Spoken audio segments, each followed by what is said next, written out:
New comic book day is in 2 days, so let's go ahead and take a look at my top 10 comic spec picks for this week's new comic book day, Wednesday, May 3rd, 2023.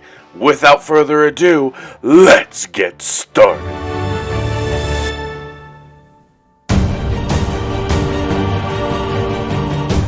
First up this is basically an honorable mention. It is Batman 135. This is Legacy 900.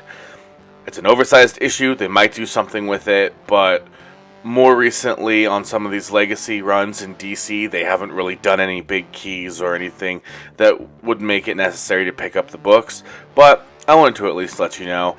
And I wanted to make my intro a little bit quicker, so I did not mention that anything from Lunar, like DC, that's actually going to be tomorrow, May 2nd, the Tuesday, as always, but I thought I'd just let you know. So if this and then any other kind of DC book that you see on here that you want, you're going to want to make sure that you probably call your LCS today, see if they can hold one for you, especially if you're not going to make it into your store till Wednesday.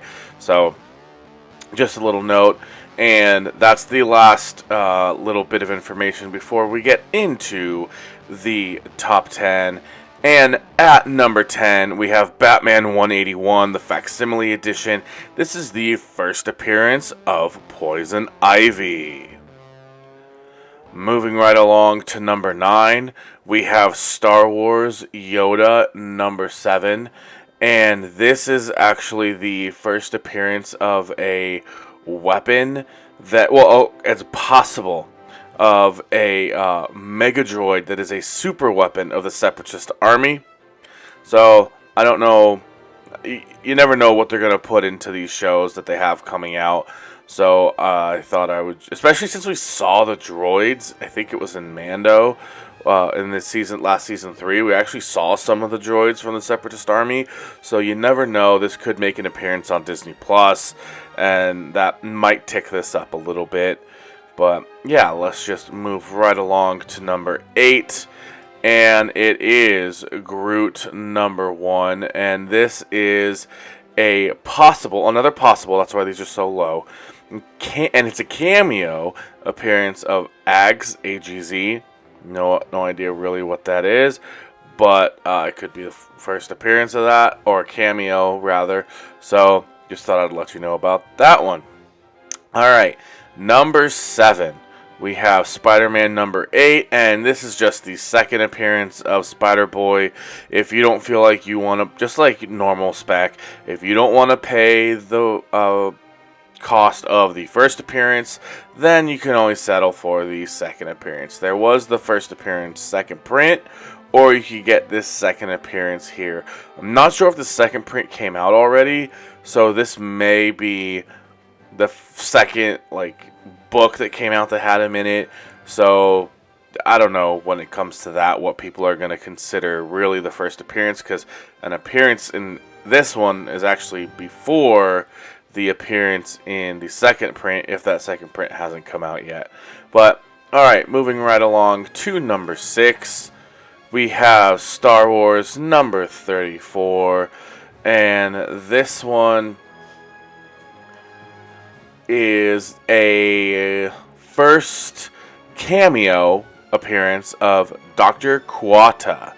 Don't know who or what that is, but we've got a nice little appearance here. And again, it's a Star Wars spec, so even these cameos, they get a little bit of bump. But alright, so we're getting into the top 5, but before we do, I did want to mention, as usual, I am doing my 1K subscriber giveaway, in which you can win a couple one of 2 awesome slabs. And then I also have my PayPal and my Venmo in the description of this video if you wanted to support this channel. I like to do more, long form kind of content talking about different things, comics and all that kind of stuff. But the less time I have to spend trying to sell and flip my comics and cards and stuff, the more I can put towards YouTube. So any support would be much appreciated, and just would go towards better editing equipment, a camera, really help me do some more different types of content that I want to do. But anyways, anyway, thanks for making it this far in the video and listening to that little bit of housekeeping. So let's just move along to number 5. We have Cult of Carnage, Misery, number 1. And this is actually the first appearance of Liz Allen as Misery. So we got a nice first appearance here of Liz Allen as Misery. And that one kind of made it out because, again, anything in the Spiderverse kind of gets a little bump above everything else. And Star Wars was a cameo, and then this one, was the first appearance. So that's really why it made it there. And then this one has a little bit extra bump on it. That's why it's here at number 4. Because I believe it has 2 first appearances. It is the first appearance of Carnage 2099 and Blade 2099. And you never know what they could do with these characters in the MCU and TV shows, what have you. So, just, especially if you're really into the 2099 stuff, there's a little cult following behind it. So if you're into that stuff, that might be something you want to check out. And before we do get into the top 3, I did want to mention why I'm putting out this video so late. I honestly didn't get a chance to do a video last week. I just was so busy, and I really wasn't going to do one, but then I decided, what the heck, might as well do one. I like some of these books. I think are pretty big, especially number 2 and number 1, and number 3 actually is pretty good. So let's go ahead and let's just get into it. Number 3 is Edge of Spiderverse, number 1. And that one, it's really anything, again, in the Spiderverse is going to have some extra value. But we know that this particular one is going to have the first appearance of Spider Killer. And then it all, it says that there's a world's scariest spider character ever created. And there's probably just going to be a whole bunch of different first appearances. I did want to bring to your attention, I really like this Scotty Young cover. I don't know if I FOC'd this one, but I did FOC my number 2 and my number 1. It's been a while since I've done an FOC order. I'm not even joking. I don't think I've FOC'd anything yet this year, but here we go. Number 2, we have Star Wars Insider number 218. This has Rosario Dawson on the cover as Ahsoka. We got the trailer. Mando ended up not being that great. So anyone who loves Star Wars, not anyone, but a lot of people who love Star Wars, all of their eggs are in the Ahsoka basket. They need Ahsoka to be really good. Honestly, I think Disney does too. Otherwise, I think you're going to lose a large portion of your fan base, especially if you're planning on putting Star Wars back in the theaters with a new movie.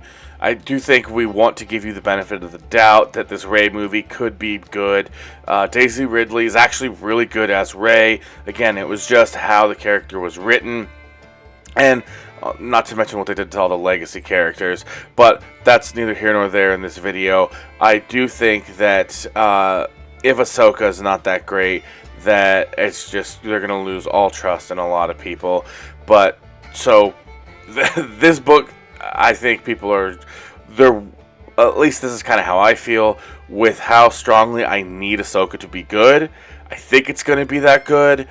Therefore, I think this book could have some legs because, as you know, especially going into con season, all these characters with the actors' faces on the cover, it's going to be prime medium, I should say, for signatures, if that's something you're really into. So if you're going to see Rosario Dawson at a Comic-Con or anything coming up, this might be a book that you want to get her to sign for you. So that's where I think this adds a little bit more value to all the other books that just randomly have Ahsoka on it. So that's why it's number 2. It does have a higher price point, whereas at $10, I just knew that because I've gotten some Insider books before. I actually got an Ahsoka one before that for $10 that ended up getting 2 of them because I got one and I sold it for like $45, and then I went back like the next week, they still had one at my comic book store, so I bought that. It went up. I bought it for $15, but then I sold that one for $35. So for a total of like $25, I made like $75 out of it, or yeah. So I think that's pretty good return on that investment. But anyways, moving on to number 1, we have Star Wars number 34, the Christopher action figure variant. And I might have said that kind of weird because I'm used to saying John Tyler Christopher, but I was reading this where it just says Christopher. But the John Tyler Christopher action figure variant, Darth Maul. But this is one thing I didn't notice, I think until the end of the last video, the FOC, when I did this or something, or maybe it was before. But this is the hologram version of Darth Maul. So this is probably when he's talking to Palpatine or something like that. And I just think that that's really awesome that it's specifically Darth Maul. Now, I do think it's a little, kind of ruins it a little bit that it doesn't have his double-bladed red lightsaber in here anywhere. Like, sometimes they'll have a second section for an accessory, which would be the lightsaber. But, it's still Darth Maul. It's still Ray Park's Darth Maul. And at least for me, I was probably in like 6th grade or so when that movie came out. So I just loved that character and always have since then. And so I think I FOC'd 5 of these. So hopefully this hits. And if not, I can pair it with my Jake Lloyd Anakin and my Obi-Wan Ewan McGregor, those prequel books with those action figures, and hopefully I could sell the trio of those for about $15, make some of my money back on those. But I definitely don't think I'm going to be taking a loss on this. It's just a matter of having to pay for all those books up front, and at least as far as the Spec game goes. But normally I wouldn't have gone into all that, but this is a Spec video, so I thought you would like my input and kind of like my plan on how I'm approaching it. However you want to do it is I'm probably biased because I love Darth Maul so much that I would want it, even if it costs a little more in the secondary market come the day after, if I was like, what, I completely missed it or whatever. But I could again, that could just be me. So do what you want. Don't listen or emulate anything I do. I'm just kind of giving you what I'm doing. So, anyway, that's my number 1, Star Wars number 34, the John Tyler Christopher action figure variant with the holographic Darth Maul. Alright, everybody, that's going to go ahead and do it for me in this video. If you enjoyed it, which I hope you did, please demolish that thumbs up to give this video a like. Subscribe to the channel to see more great comic book and collectible content like this. And comment down below. Let me know what you thought about this video. And don't forget, I also am doing my 1K subscriber giveaway. You can win one of 2 awesome slabs. And I have my PayPal and my Venmo in the description of this video. If you wanted to support the channel, that would be great. If not, just thank you very much for watching this video, especially if you made it this far to the end. That's really the best thing you could do. And I'm going to do a card here. Let's see, I'll probably do the all my comic spec for May. You can click this card, or you can click the other card to get for New Comic Book Day next week, May 10th. Alright, thanks again for checking out this video, and a big, big, big thank you if you've made it this far to the end. And until next time, bye!